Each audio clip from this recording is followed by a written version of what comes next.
Olá, sejam bem-vindos a mais uma aula sobre direito dos contratos. Estamos falando dos contratos em espécie, especificamente sobre os contratos previstos no Código Civil, e hoje vamos falar sobre contrato de fiança. Eu sou a professora Roberta e irei acompanhá-los nesta aula. O contrato de fiança, ele tem a sua previsão no artigo 818 e seguintes do Código Civil, dizendo o seguinte: pelo contrato de fiança, uma pessoa garante satisfazer ao credor uma obrigação assumida pelo devedor, caso este não a cumpra. E esta pessoa que garante satisfazer uma obrigação perante um credor se chama fiador. Então, o fiador garante satisfazer a obrigação assumida pelo devedor originário. Qual é a lógica desse contrato? Basicamente, nós temos aqui uma obrigação de garantia. Nós temos uma outra relação em que uma pessoa se obrigou com outra, por exemplo, um locatário se obrigou a pagar o aluguel ao locador e, neste cenário, o locatário é o devedor originário. Normalmente, uma das formas de garantir o pagamento deste aluguel é chamando um fiador. Então, é possível que nós utilizemos o contrato de fiança para garantir esta obrigação de pagamento do aluguel. E aí, percebam, o fiador, ele garante satisfazer junto ao credor, que é o locador, ou seja, a pessoa a quem se paga o aluguel, uma obrigação assumida aí pelo locatário, que é o devedor originário desta obrigação. E, pela lógica, o fiador será demandado, ou seja, será chamado a satisfazer a obrigação, caso o devedor originário não a cumpra. É muito comum nós falarmos do contrato de fiança dentro dessa relação aí de contrato de locação, mas é possível que adicionemos fiador em outras obrigações, numa compra e venda, enfim, não se limita somente ao contrato de locação, embora seja nestes contratos o momento em que nós mais verificamos. O contrato de fiança, ele é unilateral, visto que ele só gera obrigações para o fiador. A única parte que assume a obrigação dentro deste contrato é o fiador. Que obrigação é essa? Satisfazer, pagar a dívida, caso o devedor originário não a cumpra. Ele é um contrato de natureza consensual, ou seja, basta o acordo de vontades para que ele se aperfeiçoe, porém, é um contrato solene. Se nós lermos o artigo 819 do Código Civil, ele dirá o seguinte: a fiança dar-se-á por escrito e não admite interpretação extensiva.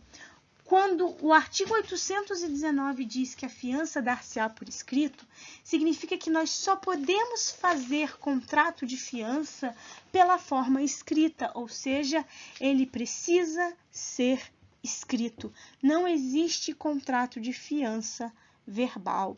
Então, é por isso que normalmente, quando se faz um contrato de locação e vai se inserir um fiador, tem aí um campo próprio ou às vezes um documento próprio para o contrato de fiança, porque este contrato precisa ser feito por escrito. Ele exige uma forma e nós sabemos que toda vez que um contrato não respeita a forma prevista na lei, ele não tem validade, ele é nulo. Então, estamos diante de um contrato solene. Em regra, ele é um contrato gratuito, o que significa que o fiador não recebe nenhuma contraprestação para assumir a garantia ou para garantir a dívida do devedor originário. Ou seja, ele assume a condição de fiador sem receber qualquer contraprestação, sem receber nenhum tipo de valor.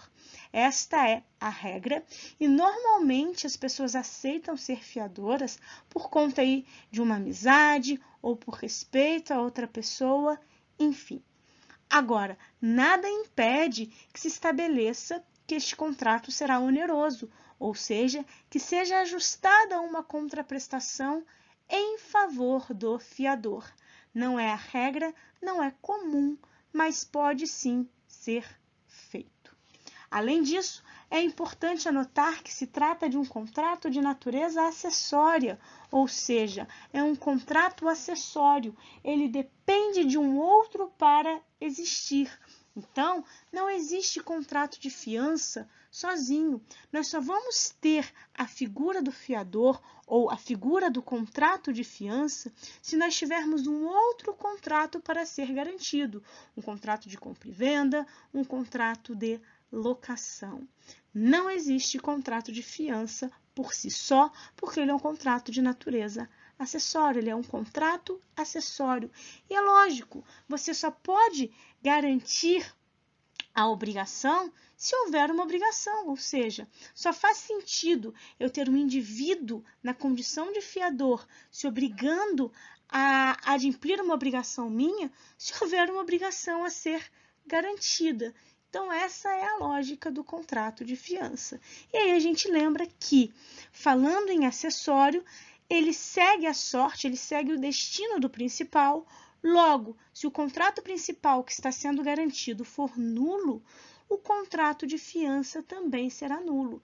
Então, se eu estava garantindo aí um contrato de locação e esse contrato de locação foi declarado nulo, o contrato de fiança, consequentemente, também será declarado nulo, porque o acessório segue a sorte, segue o destino do principal. Agora, o oposto não. Se o meu contrato de fiança é que for declarado nulo, isso não prejudica o contrato principal. No nosso exemplo, o contrato de locação não será prejudicado. Pode-se aí exigir uma garantia nova, para aquele contrato, mas não será afetado o principal. E é um contrato personalíssimo, também chamado intuito persona, porque ele se baseia na confiança, nas características da outra parte. Normalmente, você chama alguém para ser seu fiador quando você confia nele. Por outro lado, a pessoa, para aceitar a condição de fiadora, também precisa confiar naquele indivíduo a que ele está se propondo a garantir a obrigação. E uma dica de ouro para a vida é não ser fiador de toda e qualquer pessoa. A gente só deve aceitar a condição de fiador se nós realmente estivermos dispostos a pagar a dívida pela pessoa que nós estamos ali assumindo este compromisso. Porque, embora eu possa ser ressarcido dos valores que eu eventualmente desembolsar para pagar a dívida, dificilmente eu conseguirei esse ressarcimento. Então, isso gera uma situação bastante pesada. E nós vamos ver mais para frente que o fiador, quando se trata aí de um contrato de locação, vamos estudar essa súmula do STJ, ele pode responder inclusive com o seu bem imóvel considerado bem de família. Então, ele pode ter aí uma punição mais severa do que o próprio devedor originário teria. Então, a dica que fica desta aula é: pensem muito antes de ser fiador, porque isso é bastante sério e pode te colocar aí em situações indesejadas. Lembrando, por mais que eu possa pedir o ressarcimento do valor ao devedor originário, se ele já não pagou num primeiro momento, o que garante que ele terá condições de me pagar? Então, a reflexão que eu peço a vocês para fazerem é sempre a seguinte: eu estou disposta a realmente assumir essa dívida pela pessoa que eu estou garantindo a obrigação? Se a sua resposta for sim, assine o contrato. Se for não, pense 2, 3, 4 vezes antes, porque você está aí literalmente assumindo a obrigação de pagar por aquela pessoa. Esse é o único objetivo deste contrato. Só para a gente trabalhar um pouco mais as características, eu reforço aqui a natureza acessória, ou seja, este contrato só existe como obrigação, ou melhor, como garantia de obrigação de uma outra pessoa. Então, ele não existe sozinho, eu preciso ter uma obrigação ali a ser garantida, e reforço, este contrato seguirá aí o destino do principal. Ele depende da forma escrita, como nós já comentamos anteriormente, O contrato de fiança, por expressa previsão do Código Civil, no artigo 819, ele depende da forma escrita. Então, ele só terá validade se ele for feito de forma escrita. E ele não admite interpretação extensiva. Dizer que ele não admite interpretação extensiva significa dizer que a fiança não pode ir além dos limites estabelecidos no contrato, nem no que diz respeito à extensão, nem no que diz respeito à duração. Ou seja, eu não posso interpretar para além do que foi dito no contrato. Se o contrato dizia que a validade era por 12 meses, não posso entender que por algum motivo aquele contrato de fiança vai valer para além de 12 meses. Por quê? Porque ele não admite uma interpretação além do que foi escrita, uma interpretação extensiva. O que nós vamos ter é o artigo 822, que vai dizer que, se for feito o contrato de fiança e não houver declaração de que ela se limita à dívida principal, nós vamos entender que, além da dívida principal, esse contrato também abrange os acessórios e as despesas judiciais, mas isso por expressa previsão da lei. Então, se não disser que está limitada ao valor principal da obrigação, sem os acessórios e sem as despesas judiciais, a regra é que o contrato de fiança, por força do artigo 822, compreende também os acessórios e as despesas judiciais. Mas, enfim, para além do artigo 822, a gente lê exatamente o que foi escrito no contrato. Existe um limite na fiança, no sentido do que pode ou não ser acordado, daquilo que o fiador pode ou não assumir. E esse limite ele pode ser encontrado pela leitura dos artigos 821, do já comentado 822 e também do 823. O 821 diz: as dívidas futuras podem ser objeto de fiança, mas o fiador, neste caso, não será demandado senão depois que se fizer certa e líquida a obrigação do principal devedor. Ou seja, é possível que a fiança assuma obrigações futuras. O caso de um contrato de locação, por exemplo, em que você assina e você vai ali ficar com o imóvel locado por 24 meses e haverá um fiador dentro daquele prazo de 24 meses. Percebam que essas obrigações elas vão vencer no futuro. O fiador pode se obrigar a isso? Pode. Agora, é claro que ele só vai poder ser demandado, ele só vai poder ser cobrado desses valores depois que a dívida se fizer líquida e certa, ou seja, depois que, eventualmente, os aluguéis vencerem e não forem pagos. Então, ele pode assumir, sim, obrigações futuras. Essas obrigações futuras podem ser objeto de fiança, mas ele só vai poder ser acionado quando elas, de fato, se tornarem certas e líquidas, quando elas efetivamente vencerem. O artigo 822 diz: não sendo limitada, a fiança compreenderá todos os acessórios da dívida principal, inclusive as despesas judiciais, desde a citação do fiador. Isso significa que nós podemos, dentro de um contrato de fiança, limitar a obrigação. Eu posso dizer, por exemplo, que o fiador ele não responde por 100% da obrigação, ele responde apenas por 50% do valor principal da dívida. Então, eu poderia dizer que eu tenho um fiador, que eu vou chamar de A, e o fiador A só responde por 50% do valor do aluguel. Isso não é nada comum, mas eu posso fazer? Sim, eu posso limitar, eu posso dizer qual é a extensão da obrigação do fiador. E aí eu diria que este fiador responde tão somente por 50% do valor do aluguel, sem incluir acessórios, sem incluir despesas judiciais. Se esse fiador for demandado, ele só vai responder por 50%. E os outros 50%? Depende. Se o contrato prevê alguma situação, vai para o que foi previsto. Às vezes fez um seguro fiança, fez alguma outra situação naquele contrato. Mas o fato aqui é que eu posso limitar.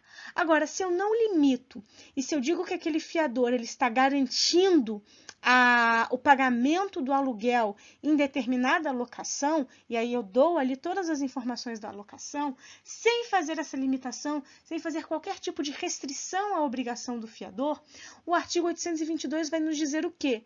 Que nesse caso, a fiança compreende todos os acessórios da dívida principal, inclusive as despesas judiciais, desde a citação do fiador. Inclui, então, acessórios, juros, despesas judiciais, são despesas com advogados, custas processuais, tudo desde o momento em que ele é citado. Por isso que é importante a gente tomar cuidado com essa questão do fiador, porque, como eu falei, é uma obrigação imensa que nós estamos assumindo.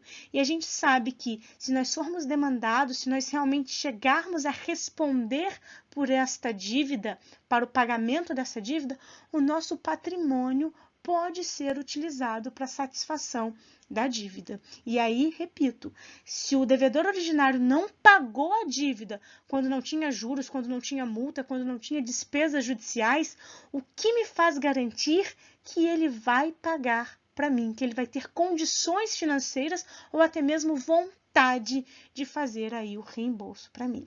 Então, é por isso que a gente precisa tomar cuidado.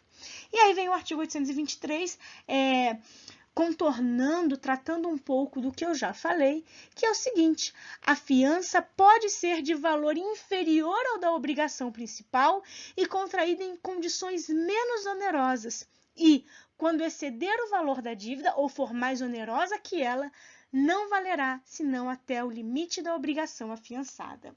Esse artigo, como eu falei, ele ratifica a possibilidade de uma fiança em valor inferior ao da obrigação principal, contraída também em condições menos onerosas, ou seja, em condições aí que favoreçam mais o fiador. Sem problema nenhum, como eu falei, responder só por 50% do aluguel e não por 100%, não por 100%. Agora, e se ela excede, e se no lugar dela ser em valor inferior à obrigação principal, ela é em valor excedente ao valor da dívida? Por exemplo, em vez de ser a integralidade do aluguel, eu digo que o fiador responde pelo dobro do aluguel, ou eu atribuo ao fiador uma condição mais onerosa para adimplemento da obrigação, um juros maior, enfim, alguma situação que torne essa obrigação mais onerosa, mais pesada para o fiador do que para o devedor originário. Nesses casos, o final do artigo 823 vai dizer que ela não vale, ou seja, o excesso não vale, ela só vale até o limite da obrigação afiançada. Então, se eu falei que o fiador pagaria o dobro do que o devedor originário pagaria, esse excesso não vale. Ele vai pagar ali no máximo 100%, ou seja, a integralidade do que seria cobrado ao devedor originário. Nunca a obrigação do fiador pode ser mais onerosa ou em valor excedente ao valor da dívida principal. Nunca. O que pode é ser em valor inferior ou em condições menos onerosas, ou seja, de forma que beneficie o fiador e não de modo a prejudicá-lo, até porque ele está ali apenas para garantir o adimplemento de uma outra obrigação. Então, não seria justo, nesse caso, que ele assumisse essa obrigação de forma mais pesada que o devedor originário. E aí, existem algumas características do fiador. De fato, o credor ele pode sim escolher o que ele quer ver naquele fiador. Por isso que é comum quando alguém nos chama para ser fiador ou quando nós vamos numa imobiliária e pede-se um fiador, eles trazerem alguns requisitos, que a pessoa tenha patrimônio, que ela seja residente ali no domicílio, né, na cidade em que está sendo feito o contrato. Por quê? Porque a lei garante sim ao credor algumas características mínimas para esse fiador, exatamente para que essa dívida que pretende-se aí trazer alguém para garantir seja uma garantia efetiva. Não adiantaria nada trazer alguém para garantir uma obrigação se essa pessoa não tivesse requisitos mínimos para fazer a satisfação da dívida. Então, o artigo 825 do Código Civil ele diz o seguinte: quando alguém houver de oferecer fiador, o credor não é obrigado a aceitá-lo se o fiador não for pessoa idônea, domiciliada no município onde tenha de prestar a fiança e não possua bens suficientes para cumprir a obrigação. Percebam, o credor não pode ser obrigado a aceitar o fiador se o fiador não for pessoa idônea, ou seja, uma pessoa aí que tenha o seu nome limpo, uma pessoa que tenha a sua reputação no mercado, né, de forma ilibada. Pode exigir, então, que seja domiciliada no município onde tenha de prestar a fiança, por isso que é muito comum em locação imobiliária pedirem, se você está alugando um imóvel em Volta Redonda, no interior do Rio de Janeiro, pedir alguém domiciliado em Volta Redonda, no interior do Rio de Janeiro. Você vai alugar um imóvel em São Paulo, capital, pedir alguém domiciliado em São Paulo, na cidade de São Paulo. Então, por quê? Porque o 825 do Código Civil fala isso. E, por fim, se ela não possuir bens suficientes para cumprir a obrigação. Por isso que normalmente se pede fiador com bens imóveis, porque tendo bens imóveis, fica mais patente que essa pessoa terá condições de cumprir a obrigação, ou seja, que o contrato de fiança servirá para os fins que se destina. E aí, o 826 vem complementando essa ideia, dizendo que se o fiador se tornar insolvente ou incapaz, poderá o credor exigir que seja substituído. Então, vamos supor que eu escolhi uma pessoa para ser minha fiadora, ou seja, para garantir uma dívida minha, e ao longo do contrato, essa pessoa se torna insolvente, ou seja, ela começa a responder uma série de obrigações, uma série de execuções, e o patrimônio dela é totalmente dilapidado. Se o credor toma conhecimento disso, ele vê, caramba, o fiador que a Roberta indicou está cheio de ação judicial agora e não conseguem mais achar patrimônio dele capaz de satisfazer as obrigações. O que esse credor pode fazer?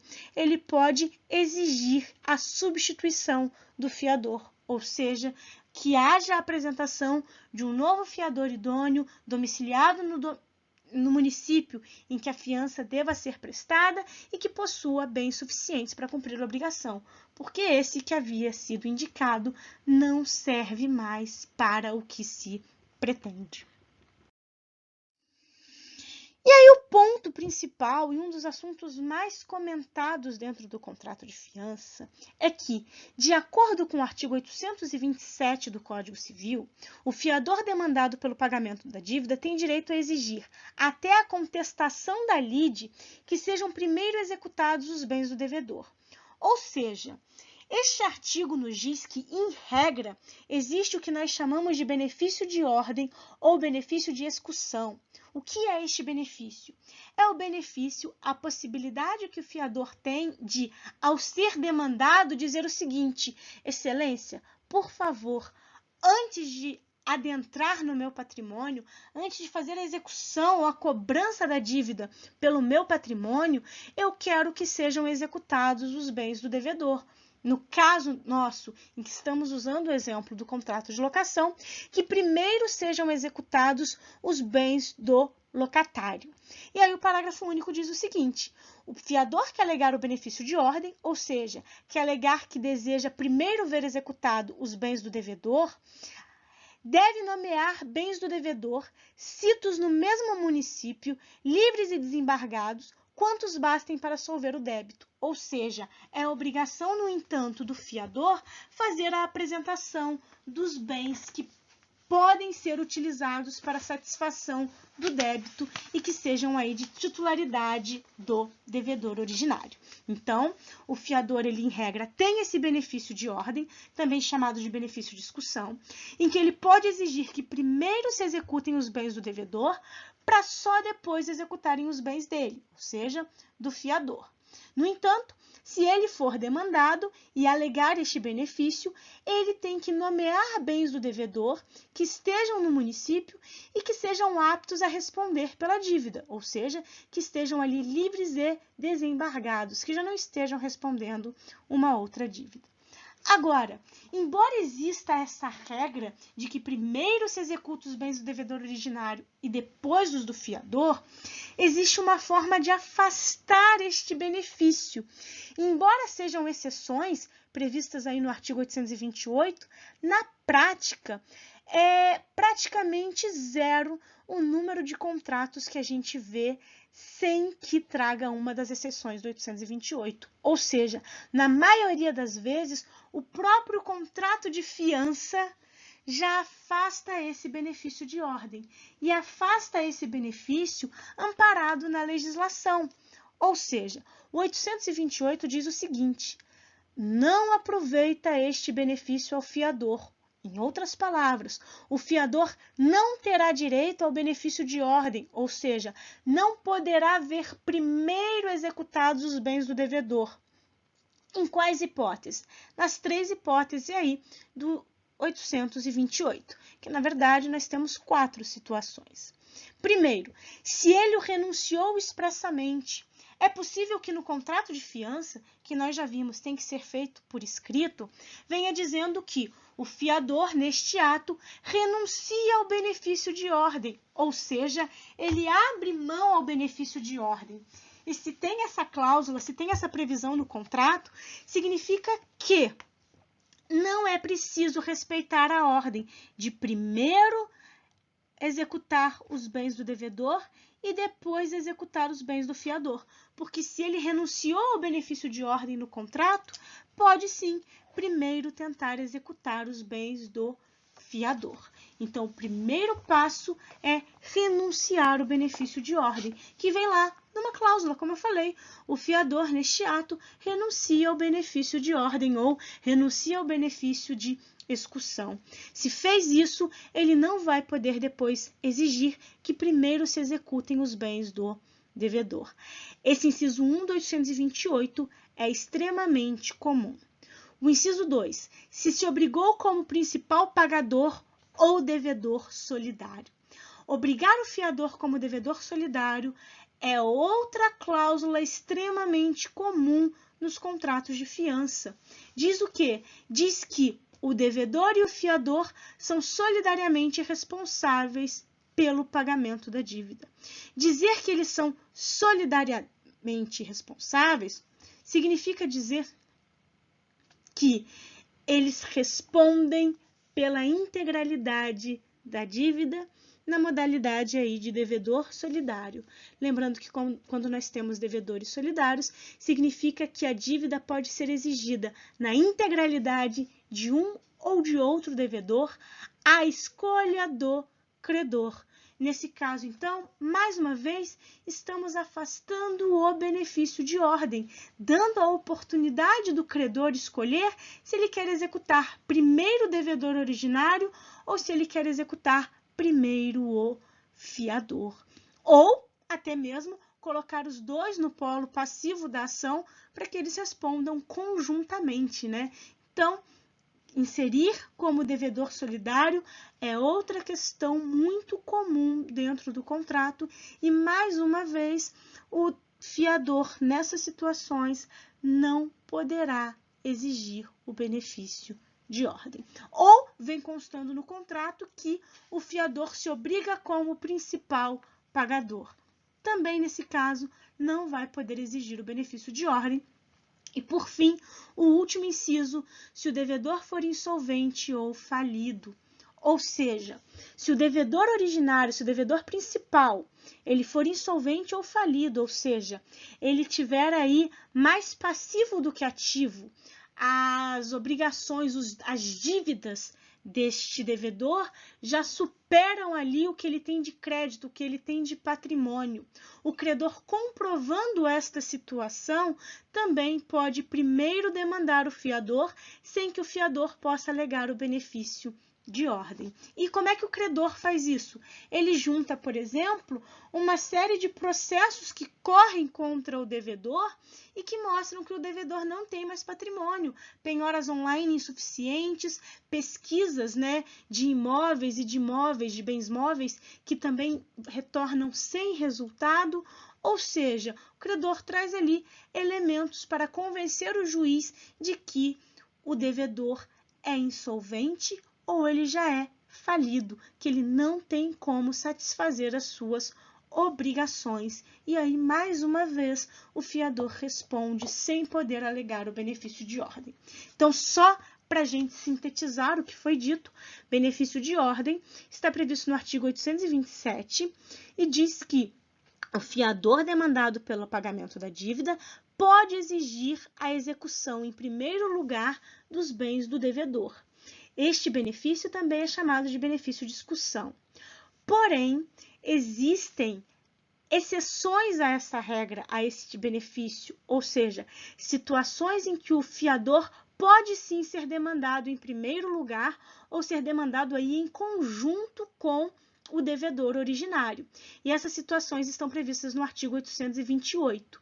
E, na prática, as exceções do 828 são mais comuns do que a regra. São raros os contratos que eu tive contato em que se dizia que seria respeitado o benefício de ordem ou que não se trazia aí uma das exceções do artigo 828. Então, é importante lermos com cautela os contratos por conta disso.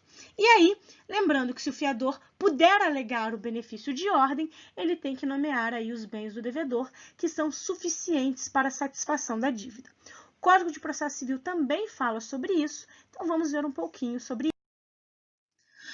Artigo 794. O fiador, quando executado, tem o direito de exigir que primeiro sejam executados os bens do devedor situados na mesma comarca, livres e desembargados, indicando-os pormenorizadamente a penhora. Então, o 794 está reproduzindo aquela ideia de que é uma obrigação do fiador indicar os bens aí passíveis de penhora que sejam de titularidade do devedor original. Parágrafo 1º.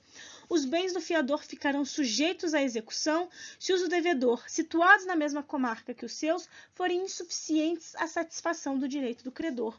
Ou seja, se, mesmo informando os bens do devedor, eles não forem suficientes para quitar a dívida, ou seja, para satisfação do direito do credor, os bens do fiador, então, ficarão sujeitos à execução, ou seja, responderão ali pela dívida no que não for possível retirar do devedor. Parágrafo 2º. O fiador que pagar a dívida poderá executar o afiançado nos autos do mesmo processo. Ou seja, se o fiador paga a dívida que ele estava garantindo, ele tem o direito de receber o que ele pagou. E ele pode fazer isso no mesmo processo em que ele efetuou o pagamento, no mesmo processo em que ele foi demandado. Então, como na fiança nós estamos garantindo uma obrigação que não é nossa, neste caso é perfeitamente possível que nós cobremos do devedor originário o valor integral da dívida. Agora, a questão toda é a seguinte: se o devedor originário não pagou no início, o que vai me fazer garantir que ele tem condições de me pagar agora? Repito, agora que a dívida já tem juros, já tem multa, já tem despesas processuais, enfim, essa é a grande questão do contrato de fiança.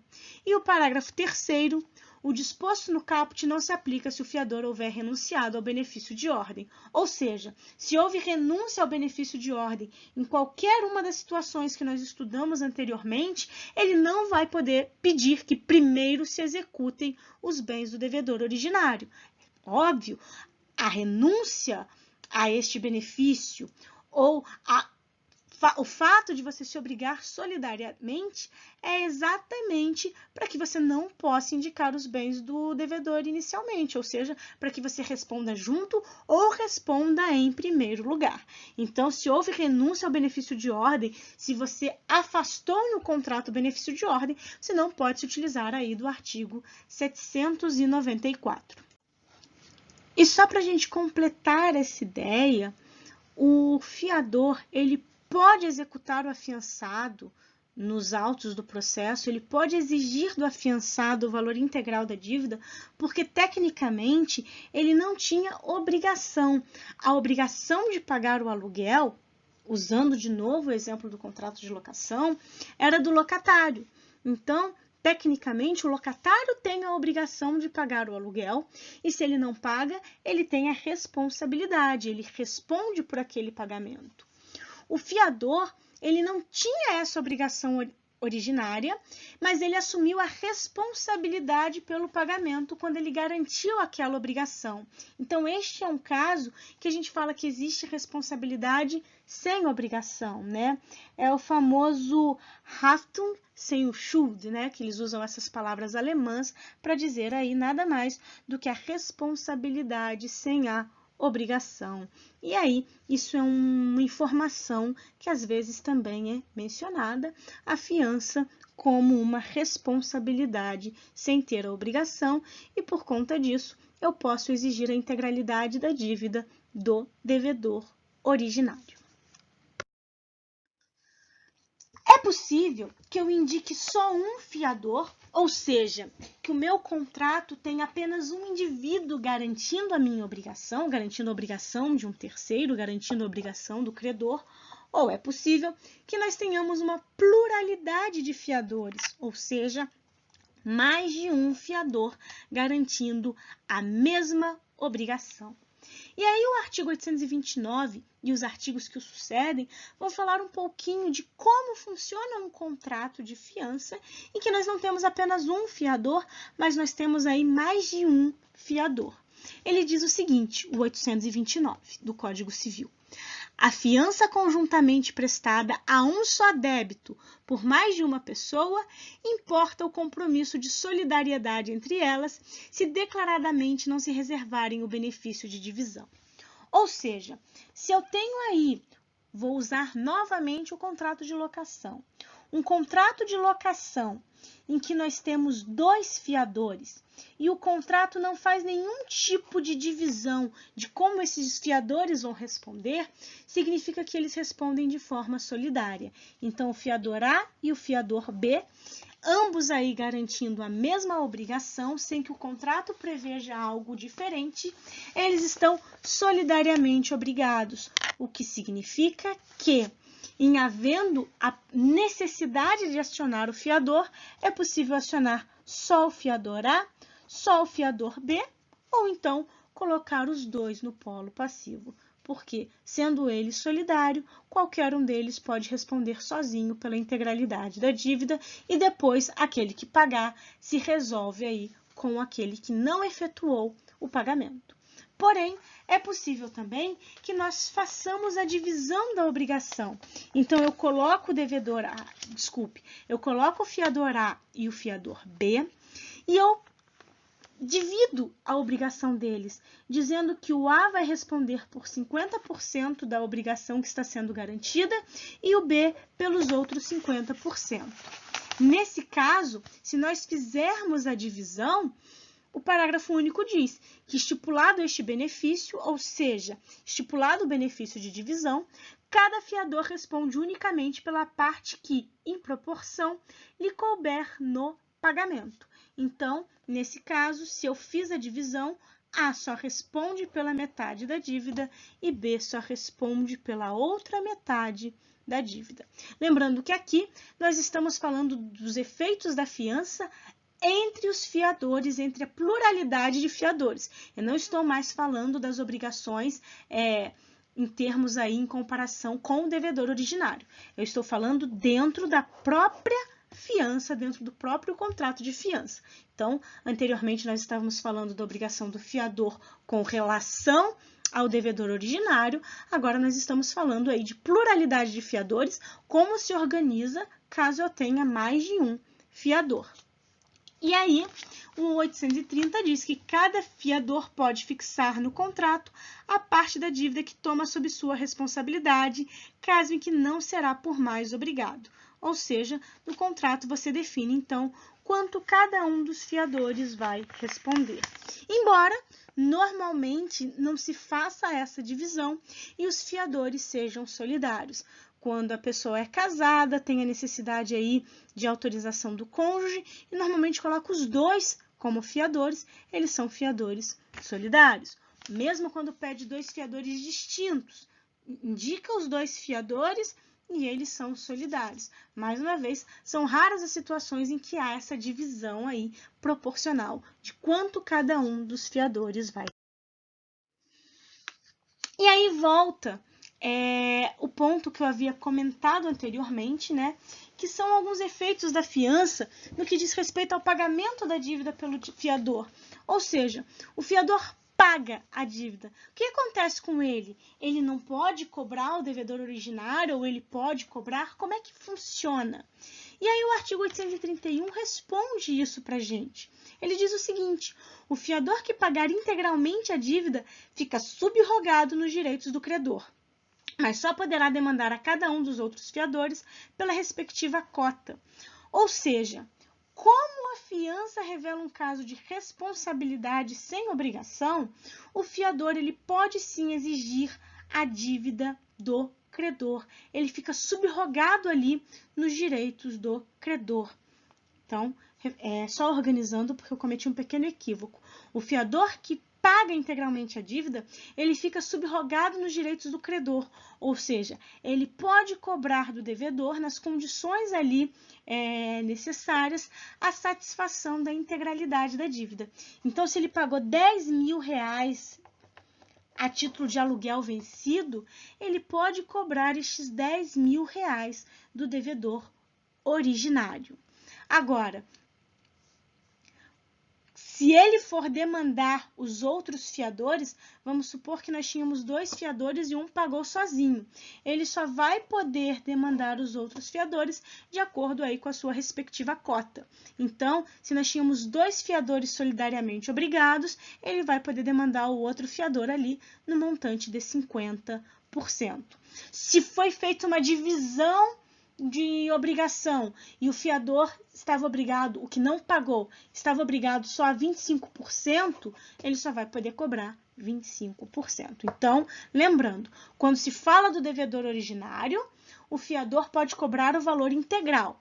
Se ele for solicitar ressarcimento dos outros fiadores, ele está limitado ali à cota que caberia a cada um dos fiadores. E se houver um fiador insolvente, ou seja, um fiador que não tem condições de pagar o débito, a cota desse fiador, que tem aí um passivo maior do que o ativo, ou seja, mais dívidas do que crédito, mais dívidas do que patrimônio ativo, vai ser distribuída aos outros fiadores. Então, se tinha aí um fiador obrigado a 20% ou 50% e esse fiador se torna insolvente, a parte dele é distribuída aos outros fiadores. E aí, o 832 diz que o devedor responde também perante o fiador por todas as perdas e danos que este pagar e pelos que sofrerem em razão da fiança. Ou seja, qualquer outro prejuízo que o fiador venha a arcar, se ele pagou uma indenização por dano material, uma indenização por dano moral, o devedor também poderá ser acionado pelo fiador para satisfação deste valor. Ou seja, o devedor responde também perante o fiador por todas as perdas e danos que este pagar, ou seja, por todas as indenizações que eventualmente o fiador venha a pagar, em virtude aí da fiança. E o 833, o fiador tem direito aos juros do desembolso pela taxa estipulada na obrigação principal e, não havendo taxa convencionada, aos juros legais da mora, ou seja, acessórios da dívida principal, taxas estipuladas no contrato, ou se não tiver uma taxa convencionada, os juros aí legais também deverão ser ressarcidos ao fiador. Então, é só mesmo para reforçar essa ideia de que o fiador ele pode sim demandar do devedor originário por tudo que ele teve que pagar. Feitas essas observações e feita a consideração prática que eu não posso deixar de falar. O fato de você ter direito não significa que você vai conseguir. Então, pelo código, ótimo, o fiador tem direito a tudo. Juros, valor que ele desembolsou, das despesas, perdas e danos e etc. Mas será que na prática você vai conseguir receber isso? Provavelmente não. E é por isso que a gente precisa ter muita cautela no momento em que escolhemos ser ou não fiador da pessoa. E aí, nós temos alguns efeitos da fiança no que diz respeito à exoneração da fiança, ou seja, no sentido de não ter mais a obrigação de pagar aquela fiança. De pagar a fiança não, né? De continuar no contrato. Quando a gente usa a expressão exonerar, nós a utilizamos no sentido de dispensa, no sentido de deixar de possuir uma obrigação.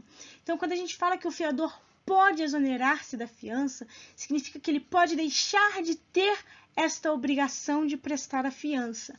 Agora, o 835, ele diz umas situações em que isso pode ocorrer. Ele diz o seguinte, 835 do Código Civil. O fiador poderá exonerar-se da fiança que tiver assinado sem limitação de tempo, sempre que lhe convier, ficando obrigado por todos os efeitos da fiança durante 60 dias após a notificação do credor. Ou seja, para ele se exonerar desta obrigação, para ele se afastar desta obrigação, nós precisamos aí de duas situações que estão previstas no 835. Primeiro, que a fiança tenha sido assinada sem limitação de tempo, ou seja, por prazo indeterminado. Nós já vimos que existem contratos por prazo determinado, ou seja, que tem uma data de início e uma data de fim, tem o termo inicial e o termo final, e existem contratos que não têm esse termo final, eles se prolongam no tempo. Então, o 835 ele está permitindo a exoneração da fiança nos contratos por prazo indeterminado, ou seja, em que o fiador assumiu aquela obrigação e não existe um termo final, não existe uma data de encerramento da obrigação. E aí ele pode fazer isso quando lhe convier, mas ele fica obrigado por todos os efeitos da fiança até 60 dias após a notificação do credor. O que significa que, além deste contrato ter sido feito por prazo indeterminado, ele tem que comunicar o credor sobre a intenção dele de se exonerar da fiança, ou seja, ele faz uma notificação ao credor para dizer que ele não tem mais interesse em ficar como fiador e, neste caso, para que sejam adotadas todas as medidas necessárias, né? O credor provavelmente vai pedir aí a substituição do fiador. Porém, é preciso observar que durante 60 dias, ou seja, contado da notificação até 60 dias após a notificação, o fiador continua obrigado. Então, se algum valor se vencer neste período e não for pago pelo devedor originário, o fiador terá que fazer o pagamento. Então, do momento em que ele comunica o credor do seu interesse em se exonerar da obrigação de fiador, ele ainda fica responsável por 60 dias. É interessante a gente ver isso e, tecnicamente, isso é chamado de resilição unilateral. Resilir é voltar atrás, né, desistir e, em alguns momentos, a legislação permite que uma das partes, ela, sem ter o interesse de continuar, notifique a outra parte para dizer que não vai mais continuar naquele contrato. E aqui na fiança é perfeitamente possível que o fiador faça isso, lembrando naqueles contratos em que não há limitação de tempo, ou seja, que não há termo final, porque foram feitos por prazo indeterminado. Então, o fiador pode se exonerar da fiança se ele quiser, desde que o contrato não tenha limitação de tempo, seja por prazo indeterminado, e que ele notifique, que ele comunique o credor dessa intenção, sabendo que ele fica responsável ainda por 60 dias. E aí, outra questão muito importante também sobre o contrato de fiança é que o fiador pode dar prosseguimento à execução. O que isso significa? Se o credor, a pessoa que tem direito a receber os valores, sem um motivo justo, demora na execução iniciada contra o devedor, ou seja, não dá o prosseguimento necessário à ação a fim de executar os bens do devedor, o fiador pode dar o andamento neste processo, nesta execução. Ou seja, o credor abre a ação, mas fica enrolando para realizar os atos processuais. O fiador, neste caso, ele tem interesse de ver essa execução caminhar. Por quê? Porque quanto mais tempo demora para essa situação desenrolar, maior a obrigação dele fica. Então, é por isso que o artigo 834 do Código Civil permite que o fiador dê andamento à execução iniciada contra o devedor. Por quê? Porque é de interesse dele que essa obrigação não assuma aí um valor mais alto. Outro ponto muito importante são as consequências do óbito do fiador. Se eu vier a óbito, o que acontece? Minha obrigação some, continuo responsável para depois do meu óbito, enfim, como essa situação se desdobra. E o artigo 836 do Código Civil, ele fala sobre isso. Eu vou tentar ilustrar aqui da melhor forma possível, mas não é tão difícil de se entender. O artigo 836, ele diz o seguinte: a obrigação do fiador passa aos herdeiros, mas a responsabilidade da fiança se limita ao tempo decorrido até a morte do fiador e não pode ultrapassar as forças da herança. Quando diz que a obrigação do fiador passa aos herdeiros, está dizendo que passa aos herdeiros, mas no limite da herança, ou seja, no limite das forças da herança. Então, se o credor for exigir a obrigação do fiador, ele não vai executar ali os herdeiros de forma pessoal. Ele executa os herdeiros, mas nos limites da força da herança. Ou seja, se aquele fiador deixou um patrimônio, é o patrimônio deixado pelo fiador que vai responder pela obrigação, não os herdeiros com o seu patrimônio próprio. Então, é preciso que a gente entenda isso. Se o fiador deixou um carro, é esse carro que pode ser utilizado para pagar aí a dívida da fiança. Agora, se esse carro não é do falecido, ou seja, não foi um carro que o fiador deixou, é um carro aí de propriedade do filho do fiador, ou seja, o filho do fiador é que comprou, um herdeiro do fiador. Esse carro pode ser demandado? Não. Se esse carro é do filho e a ele pertence, sem ter nada a ver com a herança, não pode ser demandado. Então, é isso que a gente precisa entender. Responde os herdeiros, mas não pode ultrapassar as forças da herança. Então, vamos continuar a compreensão desse artigo. Vamos supor que nós temos aí obrigações que venceram em 10 de janeiro de 2020, 10 de fevereiro de 2020, março e abril de 2020. E vamos supor que o fiador ele veio a óbito no dia 9/3 de 2020. Até quando ele responde?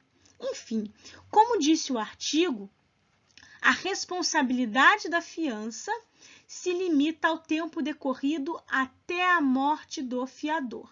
Então, a gente já sabe que a responsabilidade da fiança vai se limitar ao tempo decorrido até a morte do fiador. O fiador morreu no dia 9/3.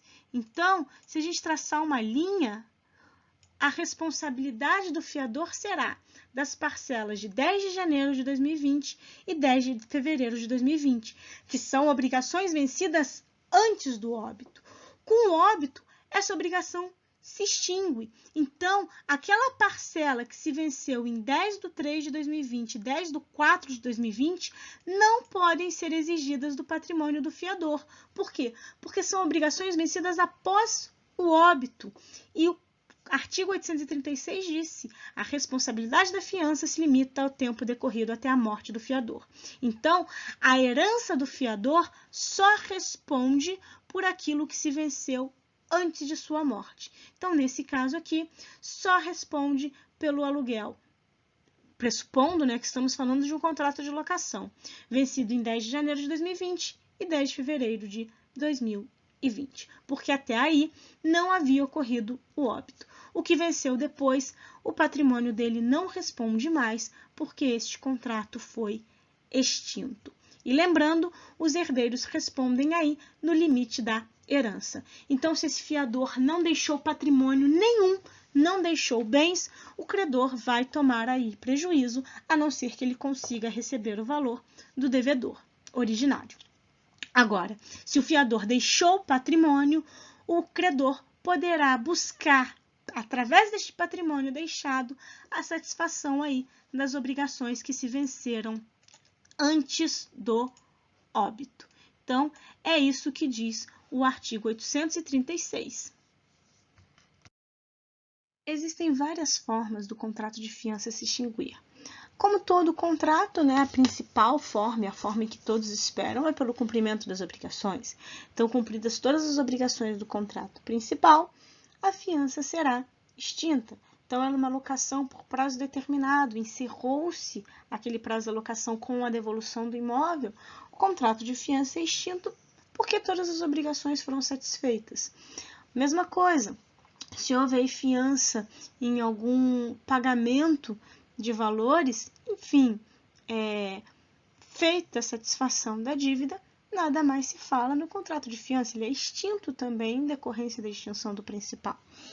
Outra modalidade de extinção foi a extinção por morte, que nós acabamos de ver, sendo certo que os herdeiros, no limite aí da herança deixado, no limite das forças da herança, serão obrigados só até o que se venceu antes do óbito. A partir do óbito, o contrato de fiança também foi extinto. Resilição unilateral, o fiador, naquele contrato de fiança por prazo indeterminado, comunicando ao credor que vai se afastar da obrigação e continuando responsável aí pelo prazo de 60 dias. Em todas essas situações, houve a extinção da fiança. Agora, existem algumas outras situações que o Código Civil traz essa temática também e nós iremos abordá-las a partir de agora.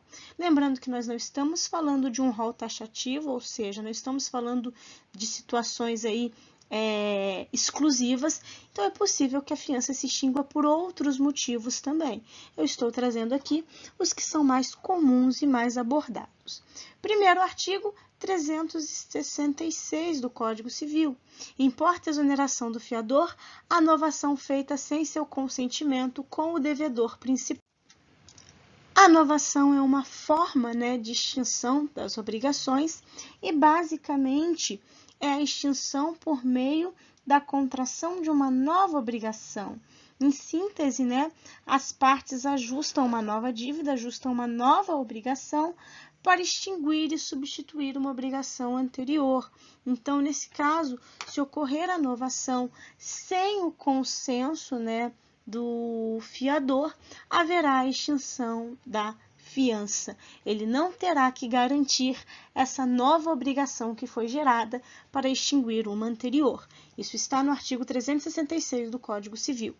Defende-se também, que a confusão, uma outra forma de extinção de obrigação, quando a figura do credor e do devedor se confundem na mesma pessoa, também vai trazer aí a extinção da fiança.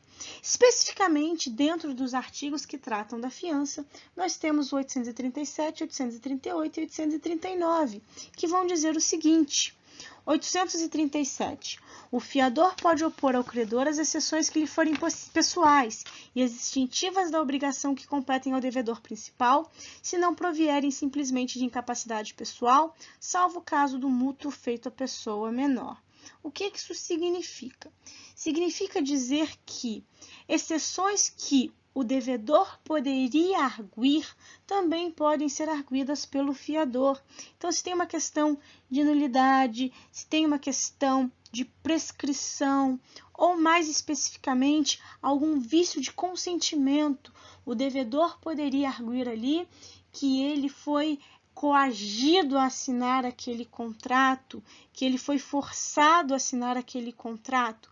Nesse caso, se há um vício de consentimento, embora seja uma alegação que o próprio devedor pode fazer, o 837 permite que o fiador faça também essa alegação, quando ele diz que o fiador pode opor ao credor as exceções que lhe forem pessoais e as extintivas da obrigação que competem ao devedor principal, se não provierem simplesmente de incapacidade pessoal. Então, nesses casos, a gente tem aí que questões de nulidade, prescrição, vício de consentimento podem ser arguidas pelo fiador. O 838 diz: o fiador, ainda que solidário, ficará desobrigado. Inciso 1. Se sem seu consentimento, o credor conceder moratória ao devedor. Moratória é a extensão do prazo para cumprimento de uma obrigação. Então, se sem o consentimento do fiador, o credor concede moratória, ou seja, estende o prazo para cumprimento da obrigação ao devedor, o fiador também pode pedir a extinção da fiança. Inciso 2. Se por fato do credor for impossível a subrogação nos seus direitos e preferências. Nós vimos que o fiador, ele se subroga nos direitos do credor, ou seja, depois que ele paga a dívida, é como se ele assumisse a condição do credor. Se por algum motivo ele não tiver direito às mesmas garantias que o credor tinha, vamos supor que havia ali um bem garantindo a obrigação e esse bem depois é afastado. Se o credor, se o fiador não pode assumir, não pode subrogar nas mesmas condições que o credor, ele não vai ter os mesmos benefícios, as mesmas garantias que o credor possuía, nós também vamos entender aí pela extinção da fiança. 3. Se o credor, em pagamento da dívida, aceitar amigavelmente do devedor objeto diverso do que este era obrigado a lhe dar, ainda que depois venha a perdê-lo por evicção. Esse caso aqui é da dação em pagamento. Dação em pagamento é quando o credor aceita receber objeto diverso do que foi combinado. Nós sabemos que eu não sou obrigada a aceitar nada diferente do que foi combinado para o pagamento de uma obrigação, mesmo que essa coisa seja mais valiosa, mas eu posso querer aceitar como uma forma de ver extinta a obrigação. Se eu faço isso, nós estamos diante da dação em pagamento. A questão é que, se o credor, em pagamento da dívida, aceita objeto diverso, ou seja, aceita a extinção da obrigação pela dação em pagamento, mesmo que ele perca esse objeto posteriormente em virtude da evicção, nós vamos entender que a fiança foi extinta. Além disso, o artigo 839 diz: se for invocado o benefício da execução e o devedor, retardando-se a execução, cair em insolvência, ficará exonerado o fiador que o invocou, se provar que os bens por ele indicados eram, ao tempo da penhora, suficientes para a solução da dívida afiançada. Nós vimos que o fiador, ele pode invocar o benefício de ordem ou benefício da execução, como está aqui no 839, e que para isso ele precisa apresentar bens suficientes para pagamento da dívida. Agora, vamos supor que ele invocou esse benefício, ele apresentou os bens, só que a execução, ela demorou, ela foi retardada. E aí, por conta disso, o devedor, que provavelmente contribuiu para esse retardo da execução, ele cai em insolvência, ou seja, ele não tem mais patrimônio suficiente para pagar a dívida, porque ele foi alvo de outras execuções, enfim, por algum outro motivo. Nesse caso, o fiador que invocou o benefício de ordem, se ele consegue provar que no momento em que ele fez essa invocação, os bens do devedor eram suficientes para a satisfação da dívida, ele também será exonerado da obrigação. A fiança também será extinta. Por quê? Porque ele, no momento adequado, comprovou ali que existiam bens suficientes para pagamento. Porém, por uma questão aí de que o devedor conseguiu retardar aquela execução, esse patrimônio não mais existe. Mas ele não pode ser punido por isso, porque ele agiu de acordo com a lei. Então, o 839, ele fala disso. Fala do fiador que pode invocar o benefício de execução, ou seja, o benefício de ordem, porque ele não renunciou a esse benefício, ele não se obrigou solidariamente, ele não se obrigou como devedor principal, não se fala aí em insolvência ou falência, do devedor originário, do afiançado. Então, ele pode invocar o benefício de ordem e ele invoca respeitando todas as regras do Código de Processo Civil e do Código Civil. Só que o devedor, retardando a execução, cai em insolvência, ou seja, passa a não mais ter patrimônio suficiente para responder por suas dívidas. Nesse caso, o fiador fica exonerado da obrigação, desde que ele comprove que ele indicou bens que, ao tempo da penhora, eram suficientes para a solução da dívida afiançada. Ou seja, que ele realmente provar ali que o devedor, ou que o afiançado, tinha condições de pagar a dívida. Então, como eu disse, esses são alguns casos aí de extinção da fiança que normalmente são cobrados, mas não estou falando aqui de um rol taxativo, de um rol exaustivo, então é possível que tenham outras situações aí também importantes, que por algum motivo ficaram de fora. Por fim, antes de entrar nas questões, eu gostaria de tratar algumas súmulas que são muito importantes neste tema. Basicamente, vamos falar aí de 2 súmulas e um informativo, tudo do STJ, ou seja, do Superior Tribunal de Justiça. A primeira situação é a súmula 332 do STJ, que diz que a fiança prestada sem autorização de um dos cônjuges implica a ineficácia total da garantia. A ideia que se extraiu dessa súmula é que, se um dos cônjuges presta fiança sem autorização do outro, dizer que é a ineficácia total da garantia significa dizer que essa fiança seria nula. Em regra, se um cônjuge não tem a autorização do outro para realizar determinado ato, a gente diz que o ato é anulável, porque ele pode ser ratificado pela outra parte. Quando o STJ diz ineficácia total da garantia, o entendimento que prevaleceu foi de que, na verdade, será aí um contrato nulo, porque faltou um elemento essencial. E a autorização do cônjuge ela é importante porque, como o fiador responde com o seu patrimônio, no casamento em que você tem vários bens que se comunicam, a lógica será a possibilidade de afetar o patrimônio do cônjuge que não tem nada a ver com a história, que não autorizou, quiçá sabia daquela fiança. Então, súmula 332 do STJ, a fiança prestada sem autorização de um dos cônjuges implica a ineficácia total da garantia. E aí, o informativo de jurisprudência 535 do STJ também, ele trouxe um ponto bastante curioso. Ele disse que a fiança prestada por fiador convivente em união estável, sem a outorga uxória do outro companheiro, não é nula nem anulável. Então, percebam, no casamento, o STJ diz que a ineficácia total da garantia se o outro cônjuge não autorizou. Na união estável, o STJ entende que não faz diferença. Você não vai nem poder anular, nem declarar a nulidade. Essa fiança, sem a autorização do convivente, ou seja, do companheiro, ela terá plena validade. E só para retornar na súmula 332, ou seja, só para voltar no casamento, diz que a fiança prestada sem autorização de um dos cônjuges implica a ineficácia total da garantia, mas o STJ faz uma ressalva. Salvo se o fiador emitir declaração falsa, ocultando o seu estado civil de casado. Ou seja, se no momento de preencher o contrato, se no momento de fazer a declaração do estado civil, o fiador ele emite uma declaração falsa, ou seja, sendo casado, ele diz que é solteiro, por exemplo, nesse caso, você não vai retirar a eficácia da garantia. Ela vai ser plenamente válida, porque ninguém pode se beneficiar da própria torpeza. Então, esse fiador que mentiu sobre o seu estado civil não pode ser beneficiado aí com a nulidade daquela fiança. Ele estará obrigado ao pagamento da fiança, ou seja, ao pagamento ali da dívida do devedor, caso este não satisfaça. Então, é muito interessante observar esta situação. Não adianta você ocultar o seu estado civil, porque aí, obviamente, não vão pedir a autorização do outro cônjuge, para depois você vir alegar que aquela fiança não tem validade,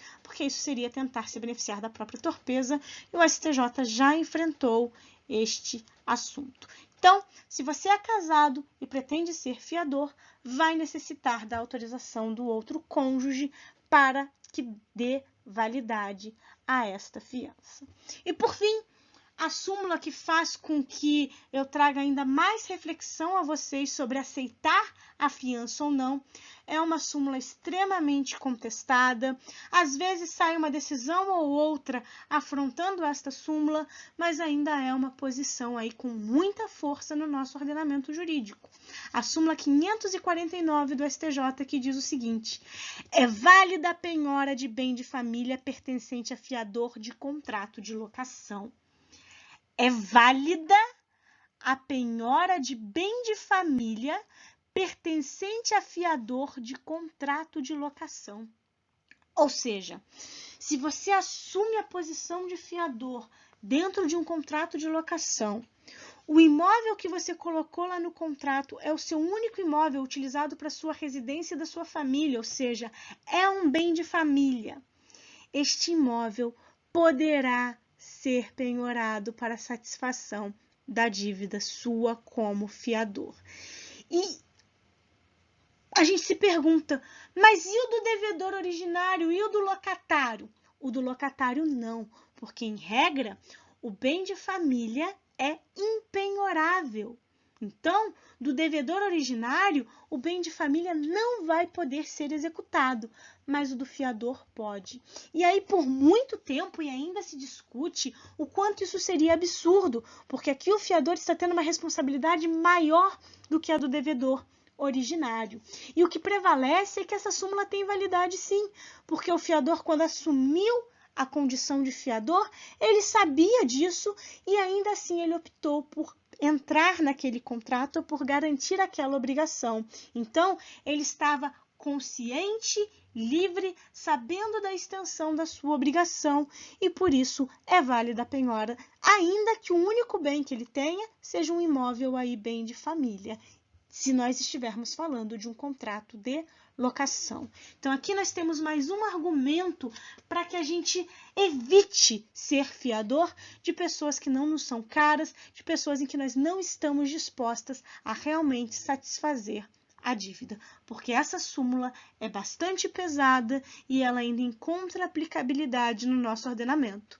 E percebam, trazendo para o fiador uma obrigação mais pesada do que para o devedor originário. Então, reflitam muito sobre esta situação. Feitas as considerações gerais, nós vamos responder agora algumas questões sobre fiança para sedimentar o conhecimento e abordar alguns pontos que às vezes nós não passamos ao longo do conteúdo.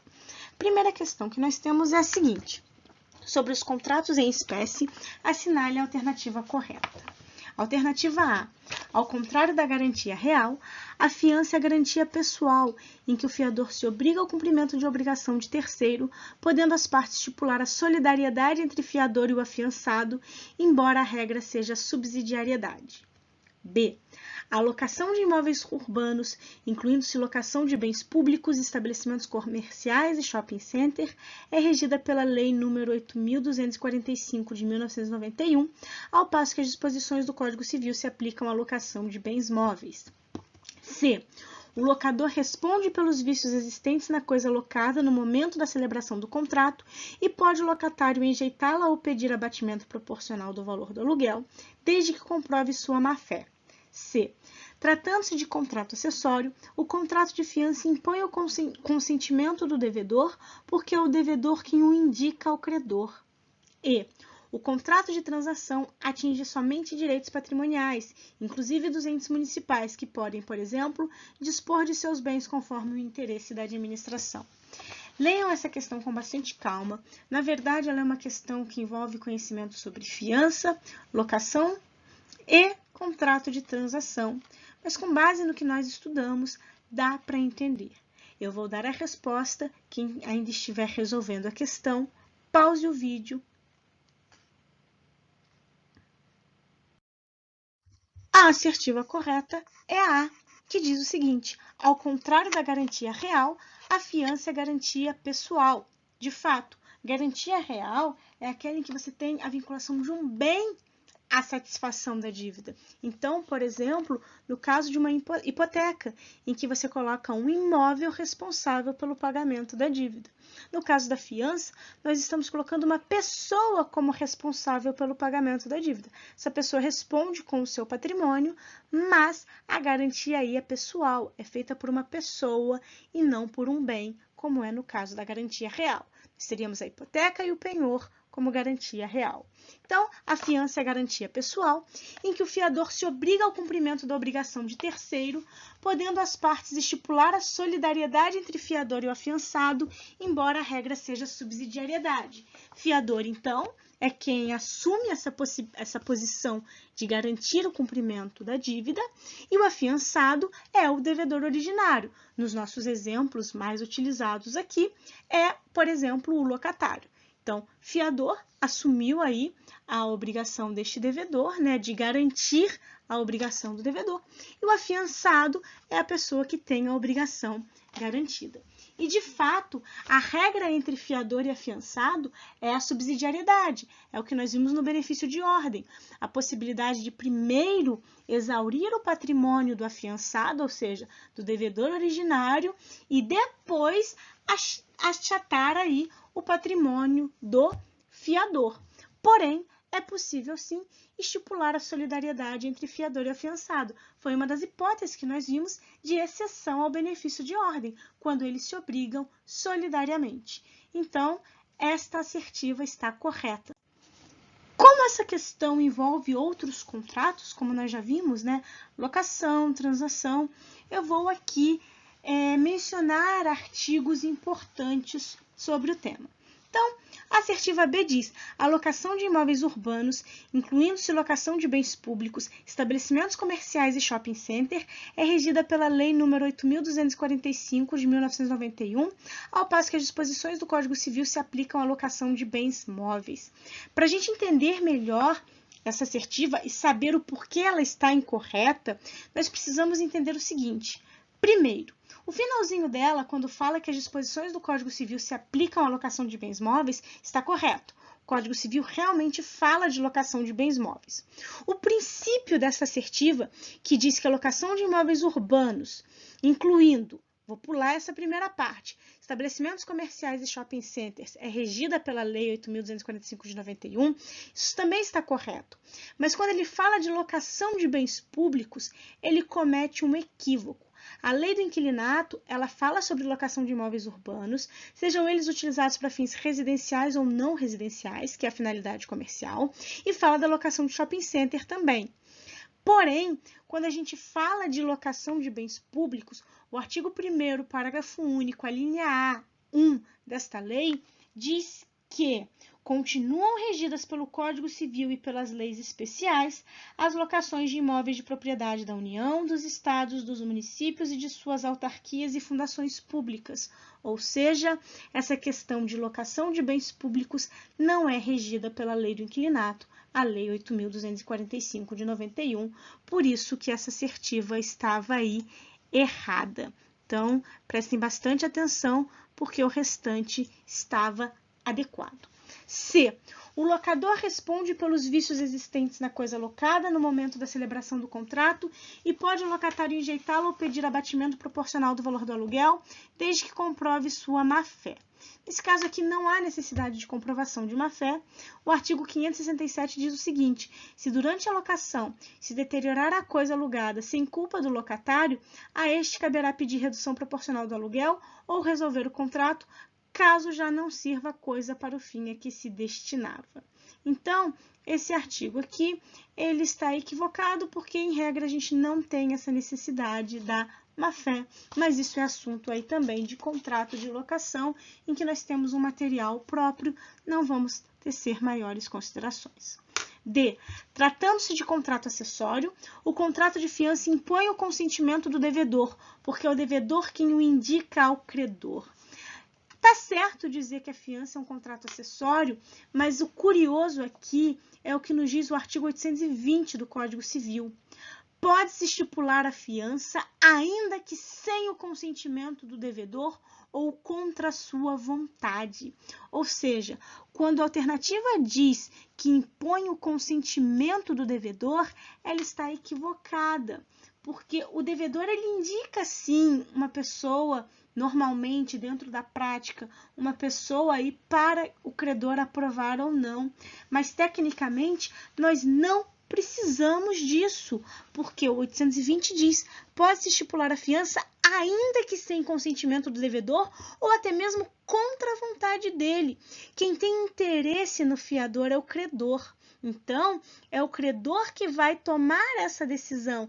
A vontade do devedor não importa, até porque a situação do devedor não muda com a existência do fiador.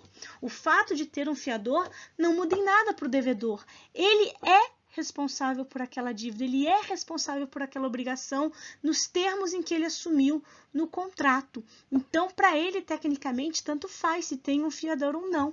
O fiador faz diferença para o credor, porque com a figura do fiador, o credor tem aí uma maior garantia da satisfação da sua dívida. Então, prestem muita atenção no 820, porque ele diz que pode-se estipular a fiança ainda que sem consentimento do devedor ou contra sua vontade. É muito comum vir assertivas dizendo: é possível estipular a fiança contra a vontade do devedor ou contra a vontade do devedor. Sem o consentimento do devedor. E sempre que trouxer uma assertiva nesse sentido, ela está correta, ok? Por causa do 820 e porque o interesse da fiança é muito mais do credor do que do devedor. E a última fala do contrato de transação. Ela diz que o contrato de transação atinge somente direitos patrimoniais, inclusive dos entes municipais, que podem, por exemplo, dispor de seus bens conforme o interesse da administração. Olha, transação é um contrato utilizado para chegar à solução de um litígio, para chegar à solução de um conflito através de concessões recíprocas.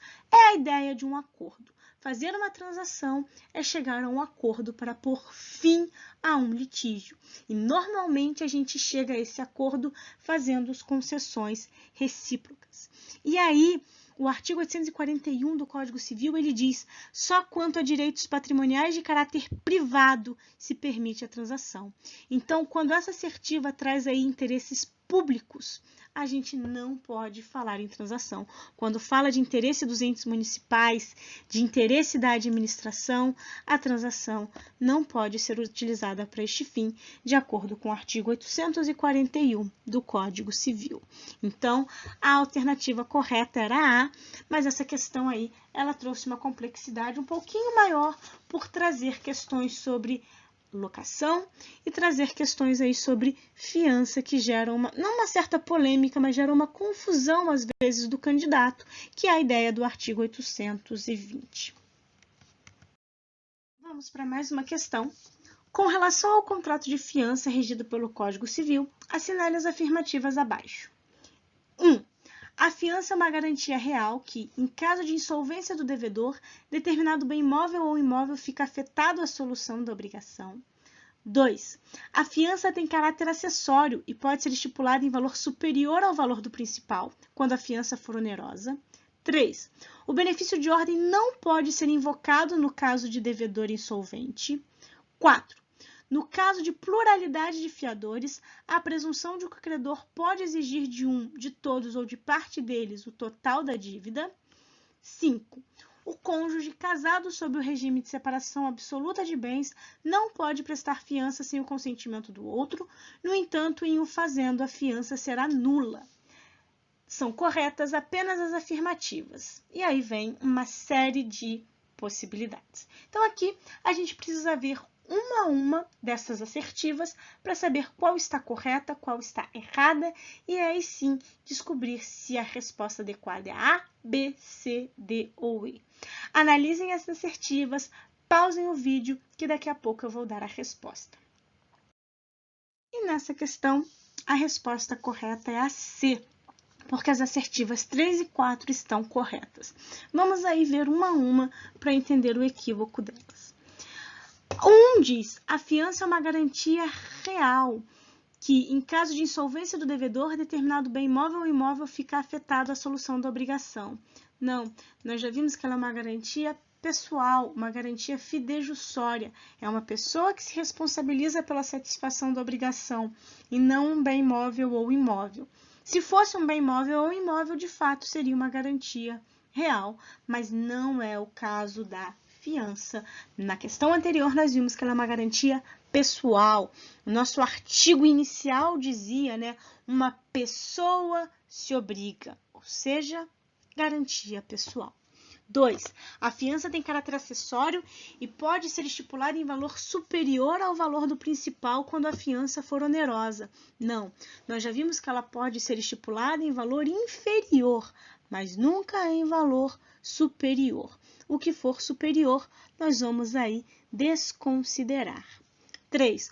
O benefício de ordem não pode ser invocado no caso de devedor insolvente. Sim, nós vimos situações em que o benefício de ordem ele é afastado, estão lá no artigo 828 do Código Civil, e o inciso 3 diz que não aproveita o benefício de ordem o fiador se o devedor for insolvente ou falido. Inciso 4.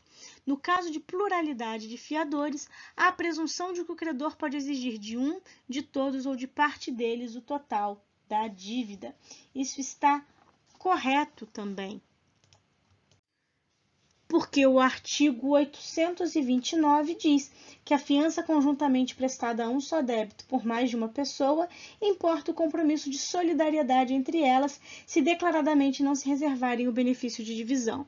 Então, a regra realmente é que, havendo pluralidade de fiadores, há presunção de solidariedade, o que significa que o credor pode exigir de um, de todos ou de parte deles o total da dívida. Agora, excepcionalmente, pode-se fazer o benefício da divisão, mas a presunção, sim, é da solidariedade. Por quê? Porque, nesse caso, a lei diz isso no artigo 829. Inciso 5. O cônjuge casado sob o regime de separação absoluta de bens não pode prestar fiança sem o consentimento do outro. No entanto, em o fazendo, a fiança será nula. Isso está errado por conta do artigo 1647, inciso 3 do Código Civil. De fato, na maioria dos regimes de bens, o cônjuge precisa da autorização do outro para prestar fiança. Mas quando se fala de separação absoluta de bens, o Código Civil autoriza, por meio aí do 1647, inciso 3, ao cônjuge, mesmo sem a autorização do outro, prestar a fiança, caso em que ela será válida. Então, basta dar uma lidinha aí no 1647 e ir para o inciso 3, que ficará fácil compreender essa questão 5 e o porquê dela estar equivocada. Logo, são corretas apenas as afirmativas 3 e 4. Tranquilo? Apesar de ter muitas questões interessantes sobre o contrato de fiança, vamos para a última, uma mais leve e fácil de responder. No contrato de fiança, A. É nula a cláusula de renúncia ao benefício de ordem. B. O fiador tem legitimidade para dar andamento à execução iniciada e abandonada sem justa causa pelo credor. C. Havendo pluralidade de fiadores, cada qual responde pela parte que proporcionalmente lhe couber no pagamento, exceto se expressamente pactuada a solidariedade. D. A responsabilidade dos herdeiros do fiador se limita ao tempo decorrido até a abertura de inventário ou arrolamento e não pode ultrapassar as forças da herança. E o fiador pode se exonerar desde que notifique o credor, ficando responsável por todos os efeitos da fiança durante 90 dias a contar da comunicação. Pausem o vídeo, pensem com calma e respondam, que eu já vou dar a resposta. A resposta correta é a B, e vamos entender aí o equívoco das outras assertivas. A primeira diz que é nula a cláusula de renúncia ao benefício de ordem. Nós já vimos que não, muito pelo contrário, é perfeitamente possível renunciar ao benefício de ordem, de acordo aí com o artigo 828, inciso 1 do Código Civil. A B, que está correta, diz: o fiador tem legitimidade para dar andamento à execução iniciada e abandonada sem justa causa pelo credor.